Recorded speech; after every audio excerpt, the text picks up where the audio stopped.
Hello, today is Friday, April 17th, 2015, and I am your host, Sue Brown, and welcome to Info2Rail, your freight train to modern media.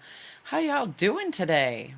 I want to welcome you all to our show, and we have a great show for you today. We're very fortunate to have professional chef, clinical hypnotherapist, and channel for the metaphysical author and educator known as Seth. Mark Alan Frost will be with us today, and I'm looking very forward to speaking with him. First, I changed up the news a little bit. I want to do a little piece on all my shows to locate the missing. A lot of young adults and adults alike and children are going missing. And if I can get this information out there to everybody, maybe we can find some of these people. The first one I want to do is Somerville, South Carolina. Mother of 3 disappears after date through Meet Me. Suspect arrested with bail set at $400K. Ashley Pengram, age 28, was last seen in the early morning hours of April 4th, 2015, at a Sunoco gas station on College Park Road in Ladson, South Carolina. Surveillance footage at the station shows her getting out of a slate blue 2005 Hyundai Sonata and then getting back in. Pegram had left her Somerville home at 9:18 p.m. on April 3rd to go out on a date with a man from Hanahan, South Carolina, who claimed he was an 18-year-old that she met on the dating app. Police say Edward Primo Benilla, 30, of Maybelline Road, was jailed Wednesday night, and his bail was set at $400,000 during a hearing the next morning. He claims Pegram was heavily intoxicated and that he couldn't handle her, so he kicked her out of his car about midnight at a Kangaroo Express on Main Street in Somerville. Benilla was arrested in November 2003 on charges of committing a lewd act on a child, but the felony count was later dropped. Anyone with information, please call Detective Andy Martin at the Dorchester County Sheriff's Office at 843-832-0300. That is the first one I want to get out there. The second one I want to get out there is missing. Brianna Esquivel, age 16, was last seen in San Angelo, Texas on January 21st, 2015. She is 5 foot 2 inches tall, has brown hair and brown eyes. Anyone with information on Brianna's whereabouts, please contact San Angelo Police Department at 325-657-4315. This stuff is very important to me, you guys. We've got to get these missing kids and these missing people back. So many people go missing, and we have to do our part. I have one that I had posted on my Facebook not too long ago. This one was for a girl. This was an update, and it was very unfortunate. They ended up finding her body, and that's very sad news. Her name was Shauna. So many of these. I have another update here that was really sad too, and this was a little boy, and they ended up finding his body. He was a 6-year-old little boy, and they ended up finding his body as well. So if we can get these out there, and we can, we find some of these kids and these adults, and we get them back home, then they have we have a fighting chance of saving lives, you guys. So let's get out there and pay attention to who's out there with you, and look for these people. We're going to take a short break now, and when we return, we will have with us Mark Alan Frost and Seth. Stay tuned. Don't go away. We'll be right back. Okay, we are back with Mark Alan Frost. Mark holds a master's degree in counseling psychology from Dominican University. He has been a professional chef and a clinical hypnotherapist. Currently, he is the channel for the metaphysical author and educator known as Seth. Mark and Seth have written 11 books together. Mark also channels Seth to provide phone readings to their clients around the world. He lives in Lake County, California with his wife Carol Joy, a blogger, and Joy Healer. They have 3 cats. You may reach Mark and Seth through their website, SethReturns.com. Welcome to Info2Rail, Mark, and thank you so much for being on our show. It's a pleasure. Could you talk a little bit with us about Seth and explain who he is to our audience? I can try. Seth is a self-described energy personality essence. He first communicated to Jane Roberts and her husband Robert Butts back in the 60s. They met him through a Ouija board, of all things. They were playing with the Ouija board, and this spirit came through, who later turned out to be Seth. And with Seth, Jane and her husband created many interesting books, beginning with Seth Speaks, I think, The Nature of Personal Reality, books that told the reader what the reality is truly about. Not the perceived reality, but what's really going on in personal existence. They became very popular. They sold many, many books, millions of books. And then when Jane passed away in 1984, Seth stopped sending its messages, obviously. She was the conduit. And so people thought that his voice was silenced forever, including me. I was a big Seth fan. Back in I guess I started reading Seth in the mid-70s. But I hadn't read Seth for decades, a couple of decades. When I was in graduate school in 2002, I was learning how to be a marriage and family therapist, getting my degree in Master's of Counseling Psychology. And I had a little hypnotherapy practice to supplement my income. As a student, I wasn't making any money, so I was using hypnotherapy to help people access positive states of consciousness, such as humor, such as the positive states that you enjoy when you're having a good time, like elementary ecstasy, good feelings, sacredness, and so on.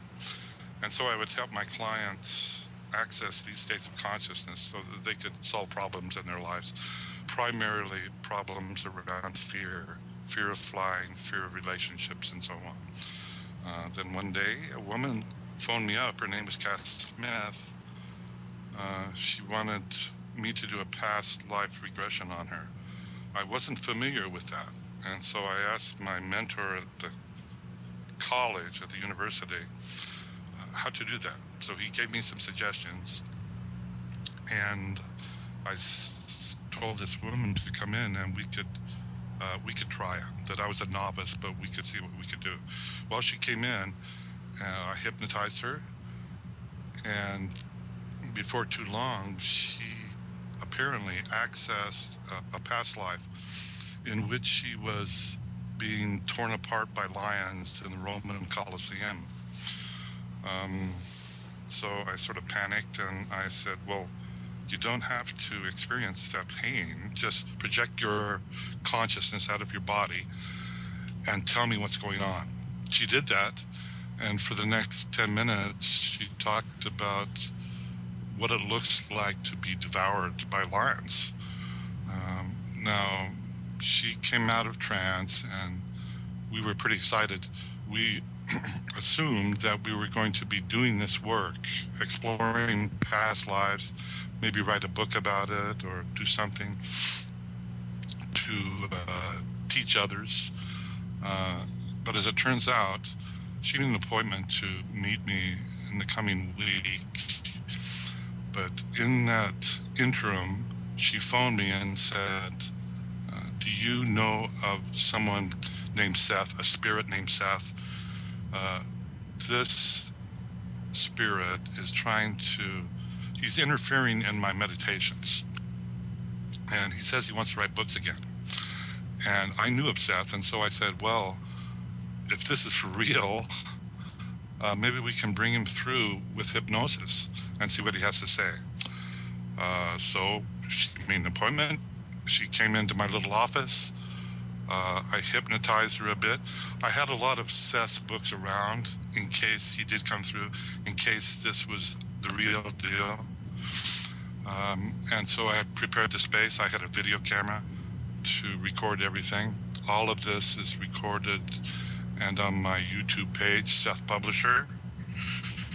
Long story short, in a few seconds, Cass appeared to, well, she settled down on the couch, and something was going on. Before I had time to ask her what she was experiencing, she opened her eyes and says, Mark, I'm here. You asked for me, I'm here. I said, you're Seth? He said, of course I am. I said, are you the same Seth that spoke through medium Jane Roberts? Indeed I am, is what he said. I asked him some qualifying questions to prove to me that this was the real deal and not some sort of hoax.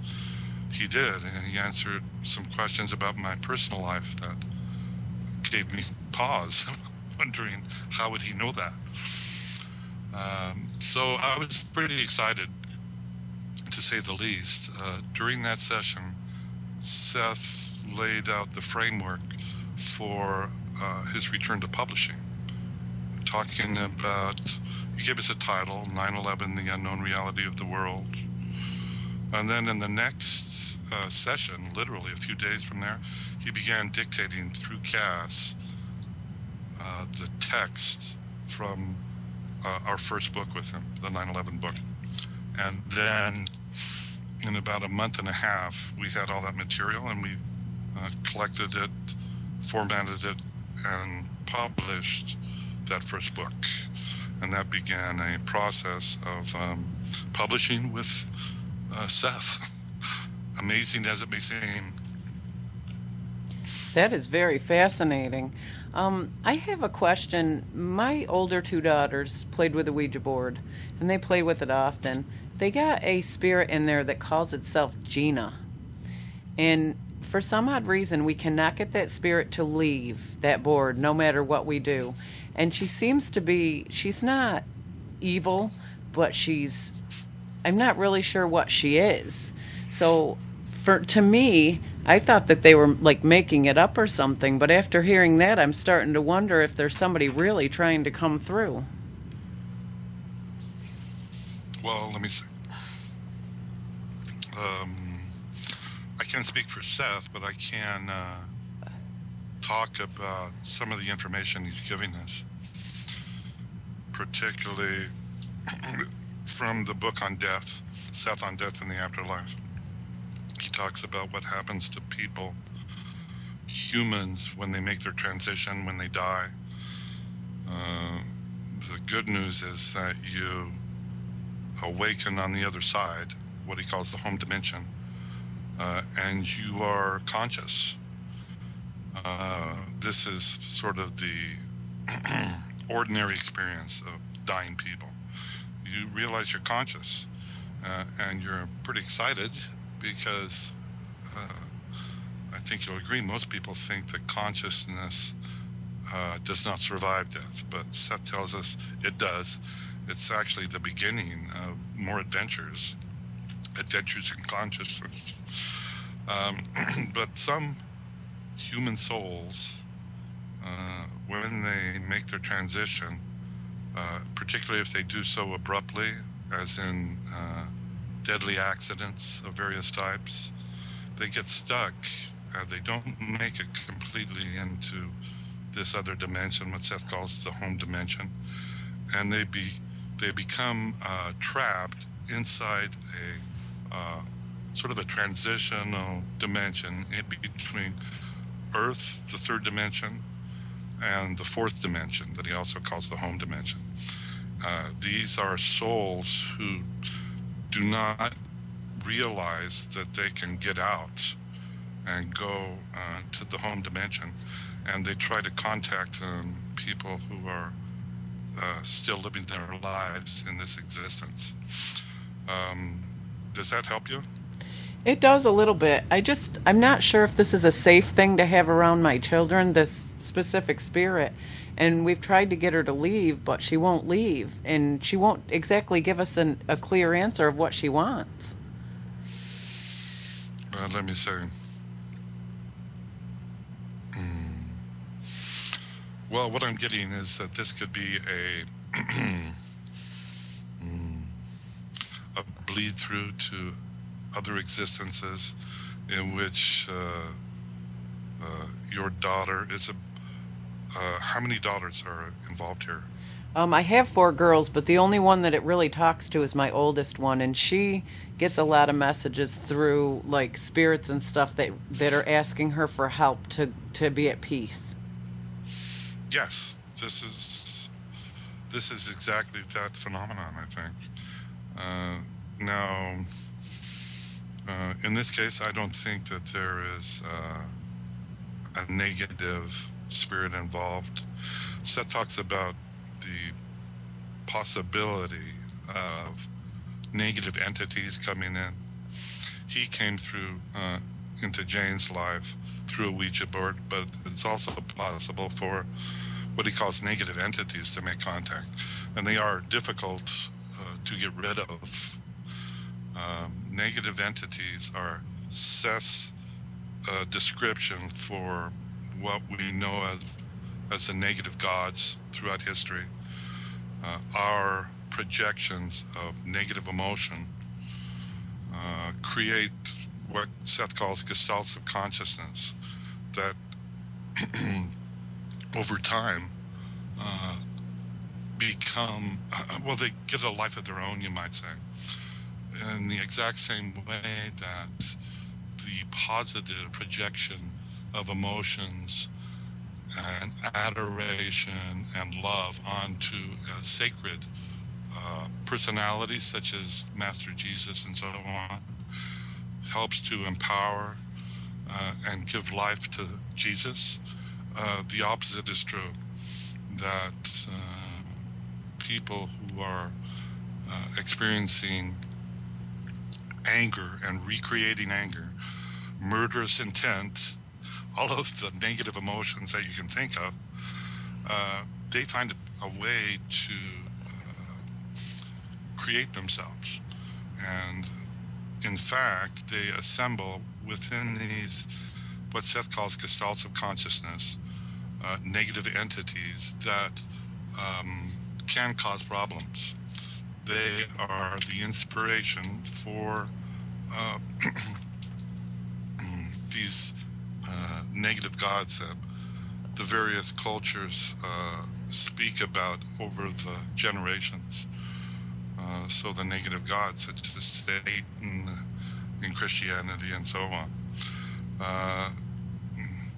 I'm going off topic a bit, but this doesn't appear to me to be one of these negative entities, however. It seems to be what Seth might call a fragment, a personality fragment that is trying to make their way to the home dimension. But using the Ouija board, I think people should be careful. Does that help? It does. It helps a lot. I've been into paranormal most of my life. been a paranormal researcher and stuff. And I was wondering what your experiences with paranormal were prior to meeting Seth. Uh, well, I've had a paranormal life. It seems the first instances of unusual events, experiences, I guess, was when I was about 9, and I was born in Ogden, Utah, right next to Hill Air Force Base, this big Air Force base, and the whole of all of the activities in Ogden's they're all about the Air Force and the Air Force Base. Everybody there worked at the Air Force Base and so on. And so at one point, my family had a restaurant on the local golf course there by Hill Air Force Base, and off to the side were this acres of dilapidated living quarters that were condemned. People had not lived there for probably a decade, but it's as if the people living there just left everything intact. So naturally, being an inquisitive young man, I went on that property and explored some of those houses.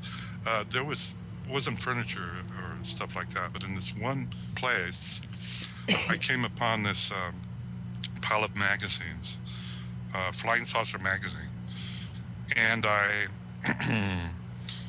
sort of had a vague interest in flying saucers, but here I had a stockpile of all of the old, this is out of the 50s, Flying Saucer magazines and books. George Adamski's book on flying saucers, I think, was there. And so that started me off on, in my young life, of exploring what flying saucers are, extraterrestrial contact, and so on. I don't know if this is connected, but now that I think of it, it might be.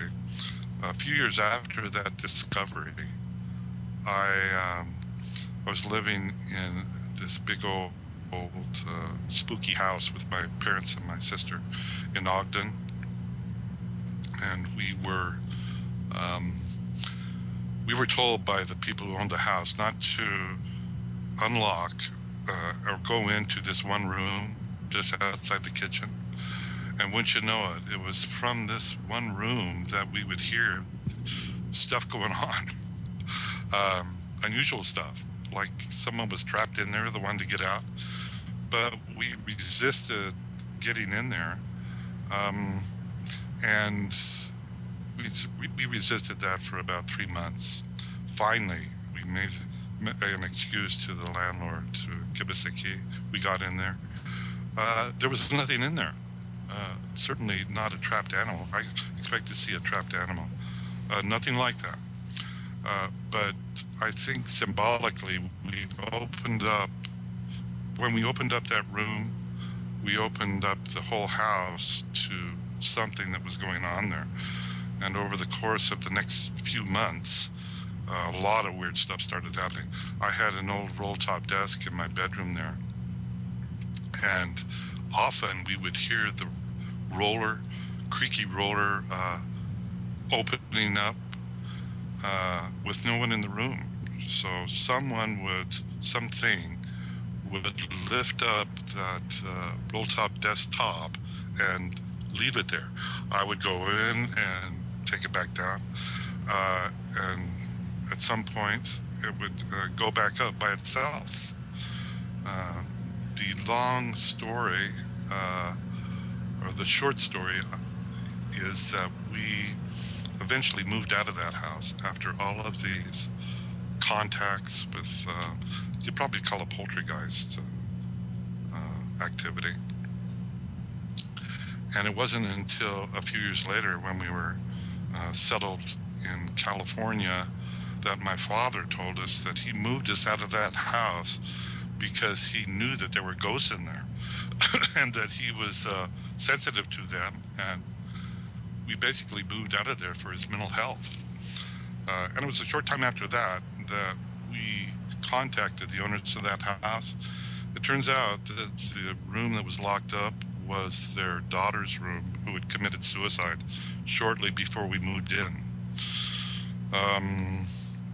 So that's my ghost story for that part of my life. There's been other exciting experiences with ghosts and so on that happened to me while I was in California, but I like that story. It almost sounds like something that you'd see on a movie. You know, that is so exciting when it actually happens to you in real life. It is for me because it's the stuff that I love. Oh yeah, the best ghost stories are the ones that are true, for sure. I've had a lot of experience as well in my life, and I loved them. You know, a lot of people are afraid and they run, but me, I love it. You know, there's... can you tell us, is Seth an alien, or is he somebody who's a human being who's passed? Well, he describes himself in this way, that he is a personality essence. Now, to describe who he is, we have to think in terms of reincarnational life. In other words, not only do we live this existence currently, the one that I'm in and the one that you're in, you and I are two individual people talking over Skype. That is included in this reincarnational scenario. But not only am I in this body currently, but I'm in other bodies throughout history. Not only are you in this particular body now, here talking to me, but you're in other bodies throughout history. And not only that, but according to Seth, you and I in different bodies throughout history are also engaging in these discussions about, what we call the paranormal now, but perhaps in the old days, what they called spirit, the gods and goddesses, that type of thing, spirituality. So is he an alien? No, he's not. But he is this personality essence in which he takes bits and pieces, personality aspects, from some of the lives that he's lived, male lives, female lives, lives lived as a child, let's say. And he takes particular elements to combine into this personality essence that people know as Seth, that has particular characteristics. First, Seth is he's perceived as being kind, knowledgeable. He has sort of a grandfatherly presence. He is very knowledgeable because he can see the probable future of what's going on here in this dimension. So he can tell you probably what's going to happen in your life. He can tell what's going to happen in the probable future of humanity. So that's who Seth is. He is an energy personality essence who no longer has a physical body, but is sort of compelled to come back regularly to speak through folks like me and to educate and inspire people. So what is it Seth is teaching that you talk about in your books? The Seth teaching is based on his primary precept that you create your reality. You create your own reality, literally. And by that he means that you are the authority in your world. And if you think that other people have power over you, you're mistaken. You are the direct creator of first your physical body, and then because we're in this linear time construct, where one moment follows the other. Time and space.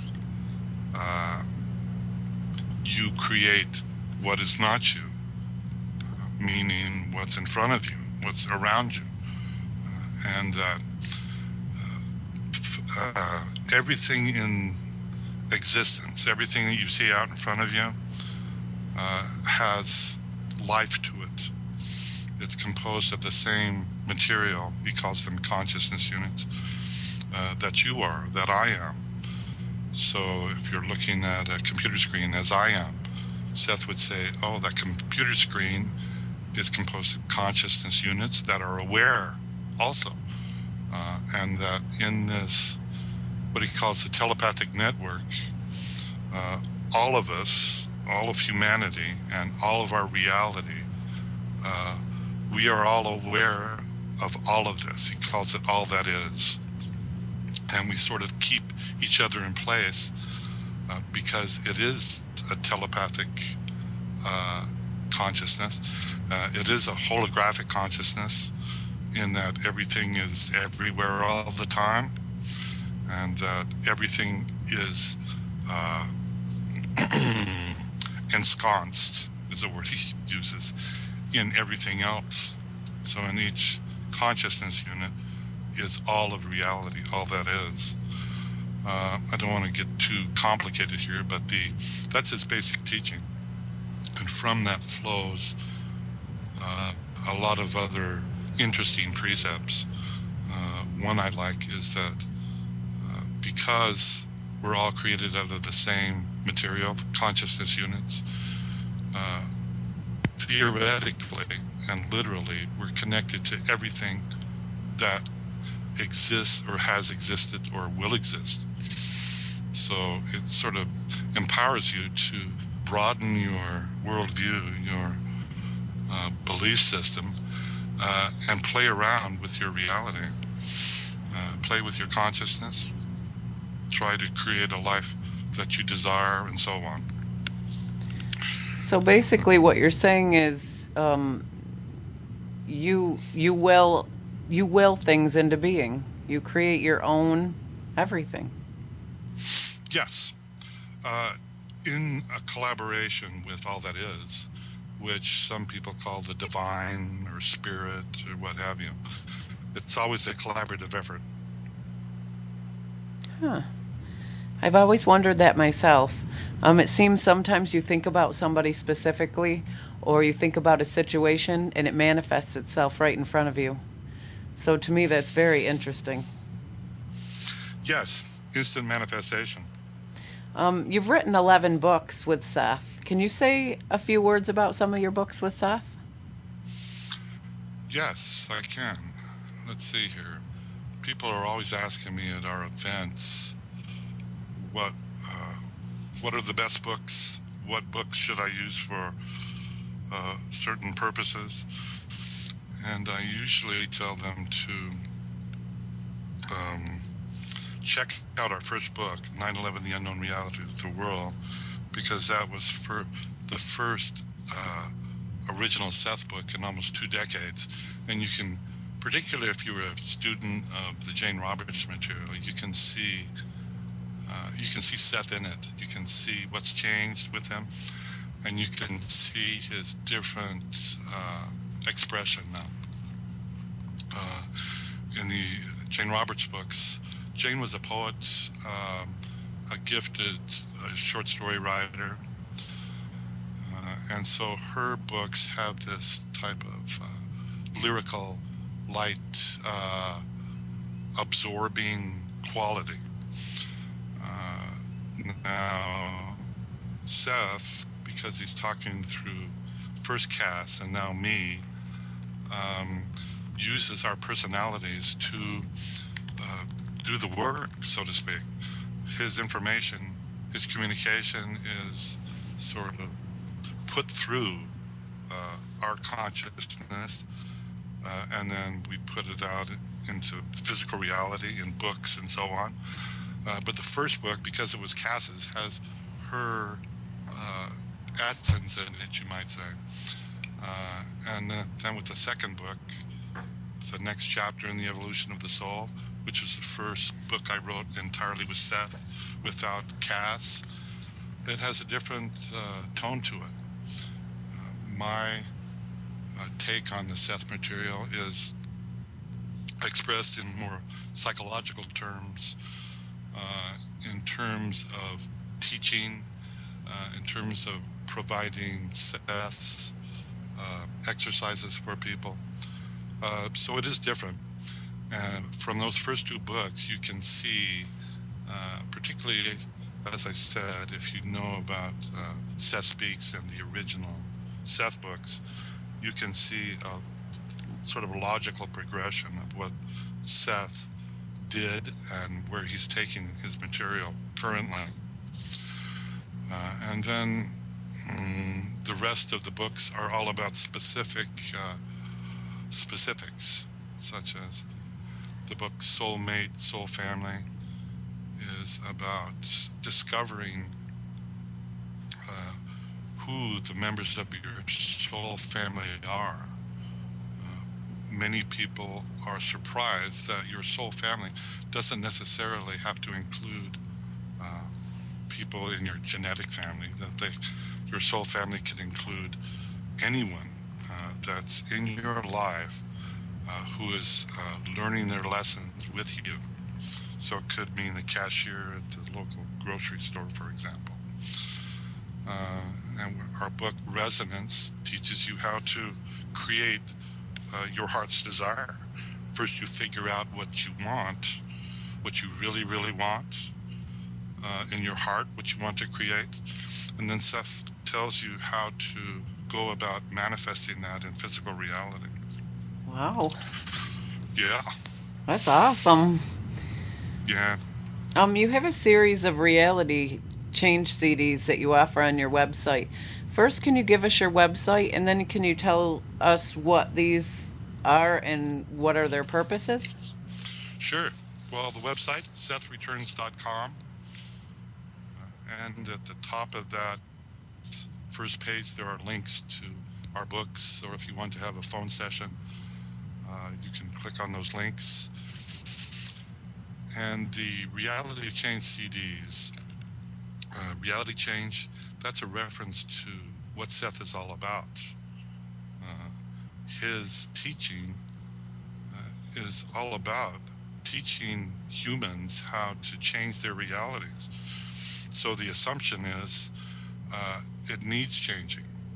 The assumption is that there's something about your reality that needs to be tuned up in frequency, as Seth says.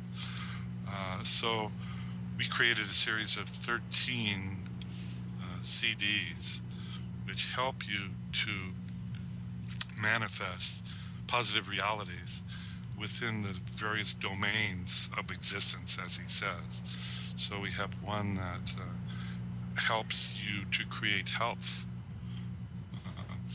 This is the most popular one because, as some of your listeners may know, Seth talks about illness as being self-created. Particularly chronic illness is a lesson for people. And you can investigate and come to a realization of the causes of your malady, as he calls it, if you want. And you can, if you so desire, renegotiate that contract and perhaps write a little addendum at the bottom of that etheric contract which says, I don't want to carry this chronic illness with me to death's door. I would rather heal myself now and then learn my lesson in other ways that don't involve dying sooner rather than later. We also have CDs on abundance for people who are experiencing lack. We have one on awakening. Teaches you how to awaken to your life's purpose. Why are you here on the planet? If you're looking for a soulmate, we have a CD on how to do that. In all of these CDs, Seth teaches you how to create what he calls regimens. He also calls them paths of awakening, in which you explore your physical reality as a scientist would. He calls us the scientists of consciousness. And basically, we're exploring our manifestations as reality creators. We look in front of us to see how we're doing. And according to Seth, if you look in front of you and see loving, smiling people, you're on the right path. If you look within your own consciousness and see this loving, powerful, courageous spirit, you're on the right path. But if you're seeing something other than that, perhaps you should explore his teaching or others and discover a way to tune up your frequency, to bring yourself closer to being this courageous, loving spirit. Is that helpful? Very helpful. It's very interesting as well. Excuse me. So, if I'm understanding this correctly, basically, more or less, we shape what is around us at all times. So, the people in our lives, do we have control? Like, because we manifest what happens, do we have any manifestation power to manifest how they treat us? Do we have that manipulation power? That can we will it to be that people treat us the way we want to be treated, or are those just people that we need to put behind us? I would say that yes, both are true. Seth talks about how, in terms of this very common phenomena of people in relationships, let's say love relationships, that they're always coming to us and complaining, well, Seth, why do I always make the same poor choices in relationships? And it's like I wake up 2 years after we've met and we've established a relationship and discover that it's abusive or that it's not what I signed on for. That I've recreated the past dysfunctional relationship. And Seth tells us that that's because you went into the relationship subconsciously. You were not consciously co-creating your reality. You were letting your subconscious direct things. So in your subconscious are all these old scripts that you learn over a lifetime, in which you expertly create the dysfunctional relationships that you grew up with. Now, this is not a problem if you had an ideal childhood and you learned from wonderful, loving parents about how to create positive relationships.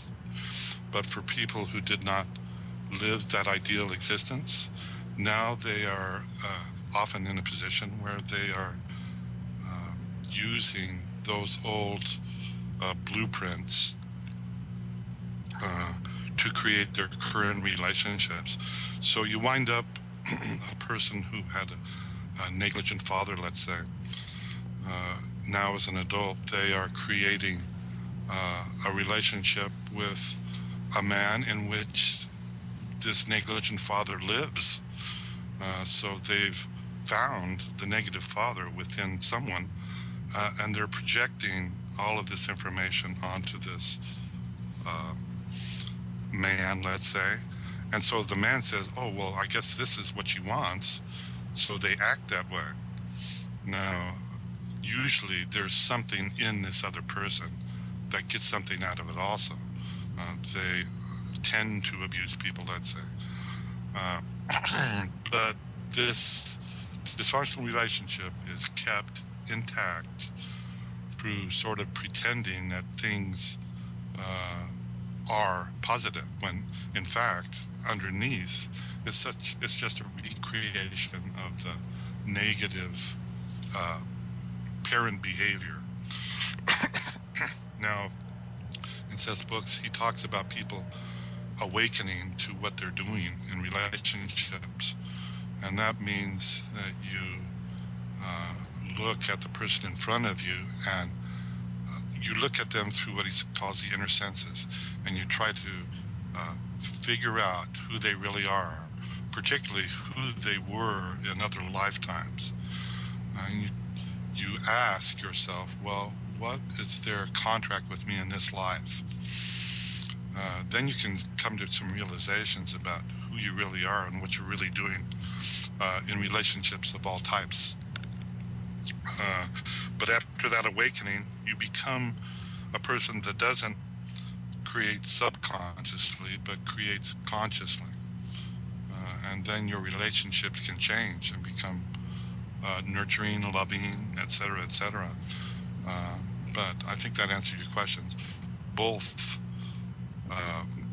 efforts are true, and does that make sense to you? It makes a lot of sense to me. Do we have the ability to, through sending like healing light or sending positive energy to another person, do we have that ability to kind of calm them and kind of, do we have the ability to transfer our energy to someone else? Oh, yes. That's ongoing, according to Seth. His theory that we human beings are all composed of consciousness units. All human beings are composed of consciousness units that are telepathic and holographic. That means you theoretically have a connection to everything and everyone, but particularly people that are in your soul family, let's say. Your soul family can be comprised of hundreds, thousands of people. If you're a public figure, thousands of people are in your soul family. So you, not only theoretically, but literally, when you pray at a distance, let's say for someone that you are intentionally focusing on with love, yes, you do have an effect on the, what Seth calls the emotional body of that person. So if you're sending out loving, healing energy, that is felt within the emotional body of this soul family member. Yes, very real, and you can test that out, according to Seth. In some of his books, he gives exercises on how to do that. Well, say a husband or a wife, a partner in life, is having a really bad day or is just emotionally a wreck. You can actually send them healing to them, and that will actually, change or help them have a better time coping? Yes, that happens all the time, according to Seth. Let me tell you about how that works. Seth suggests that those of us who are on paths of awakening, we want to be spiritual beings, we want to be loving. The first thing we should do when we wake up from sleep is to create a sanctuary for ourselves in which we instill positive security around us. It's similar to sacred space, the sacred circle that some people draw around themselves to protect themselves. Basically, you're praying using positive intent to create this sanctuary around you. The thing about sanctuary is you are protected from the negative projections of other people. You're protected from these negative entities that I talked about earlier. You have a smile on your face. You're courageously moving forward in your awakened reality within this sanctuary of protection. And you can be loving and courageous within this protective sphere, let's call it. Now, nothing negative can penetrate it, but you can send out positive streams of energy to people who need it. I would say that, let's say, your friend or family member is having a bad day. What they're doing is they're creating the opposite of a sanctuary around them. They're creating, let's say, a sphere around them that allows only negative energy to come in. So they are subjecting themselves to bad news, let's say. They are feeling the burden of being a human being in modern times. They're feeling the pain of early death, let's say, experienced by children dying in foreign lands, and so on and so on. So they do not have the sanctuary intact, but have something else that allows in all of this negative information. And it does affect you. It makes you depressed. It can make you crazy if you don't have those, if you don't have protection, psychic protection, you might call it. So as you send out this positive stream of influence, courageous, loving energy to the family member, they notice it because it stands in direct opposite to what they're experiencing at that time. So it comes into their consciousness. And let's say your positive projection is something like, we have a lot to be grateful for. We are blessed. It's good to be alive. You have a choice. You can choose the positive. You don't have to succumb to the negative on any level. You're a powerful person. That positive projection can act as a sort of tipping point for this family member that will catalyze an awakening experience, a momentary awakening, Seth calls it, so that they might have a little epiphany afterwards and have an appreciation, a gratitude for the life that they're living, rather than focusing on the negative, which is always out there anyway. And let's say they do come out of it, they come out of their little depression, let's say, and wonder why that happened.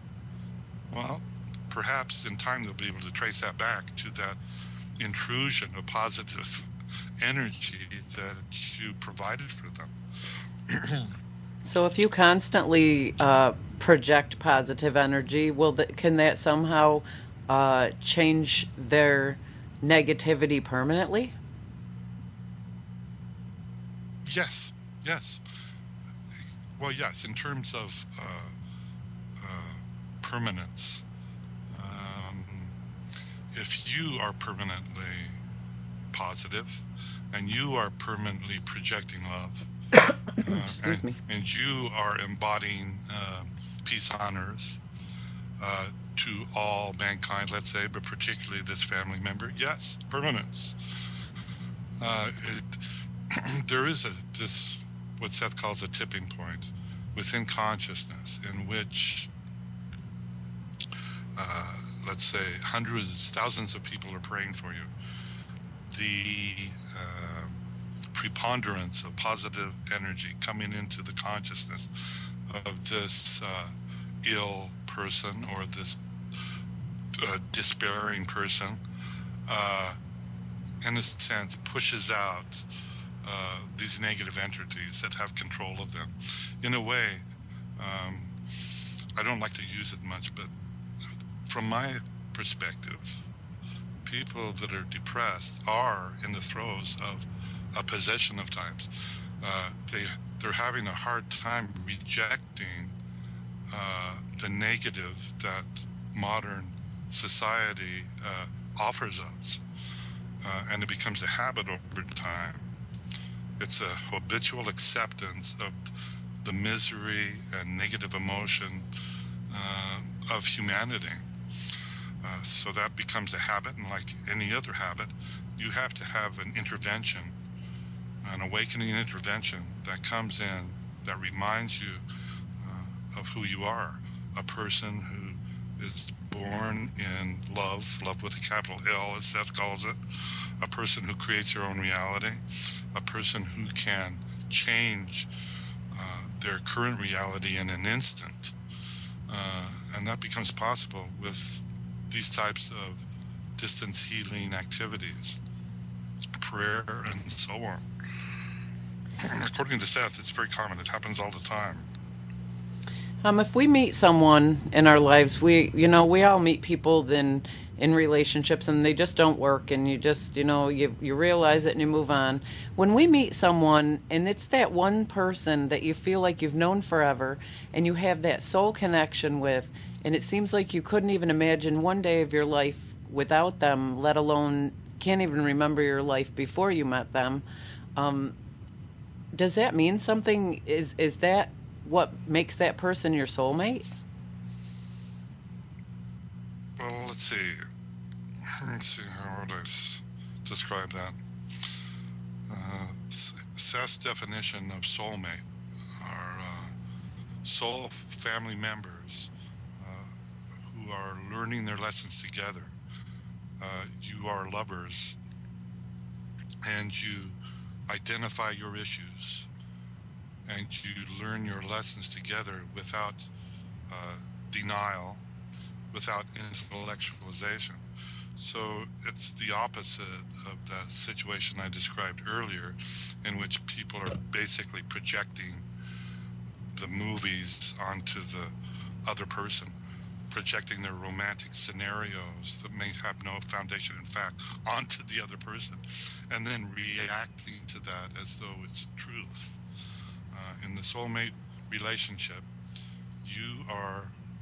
when you meet them, you are keeping an appointment with a soul family member, an appointment that was usually made in a past life, to meet again, to try it again. The attempts at creating soulmate relationships are ongoing throughout, over the millennia, let's say, so that at some point you get good at it.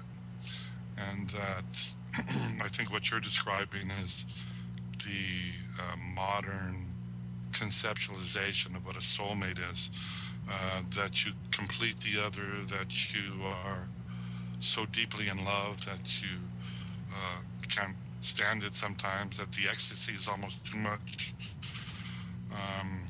that type of thing. What that tells me is that you're getting good at creating soulmate relationships over time, and now you're sort of being rewarded for all of those other lives in which you almost did it, but you didn't quite succeed. Now, that doesn't mean that soulmate relationships do not have despair, anger, and that type of thing. In fact, soulmates, because they're learning their lessons together, will have the opposites of love and light within them. But to the degree that you can transform the negative emotions to their opposites in relationship, to that exact degree, you're creating the soulmate relationship. To the degree that you're using denial and intellectualization, blaming, and so on, you are not creating the soulmate relationship. You see, it's just a metaphor for consciousness being explored in human relationships. Can you tell us what happens in a typical phone session with Seth? A phone session, yes. Well, I just had one about an hour ago, and people will, we have 20-minute, 30-minute, and 60-minute phone sessions. People will phone us up. They'll have a list of questions they want answered. just as you're asking me questions, um, the client will phone up at the appointed time and begin asking questions. It takes me about 30 seconds to get Seth in. He answers their questions, and it's usually around how they're doing in their practice. According to Seth, we're keeping appointments with people. He would say that you and I are in the same collective, probably the Seth entity, but maybe including other entities, and that we're meeting here doing this interview because we made an appointment to do that in other lives. In other words, we're meeting together to share what he calls the truth, the ancient wisdom, how things really are. In that same way, Seth's clients, we find, oh yes, we do have a lot in common. Seth is able to tell you about how you're doing, how you can do better. It is as though we're keeping an appointment here. And then he helps them solve their problems, basically. Mainly relationship problems, issues around lack. People want abundance, but they're creating lack. He teaches you how to create abundance in your life, that type of thing.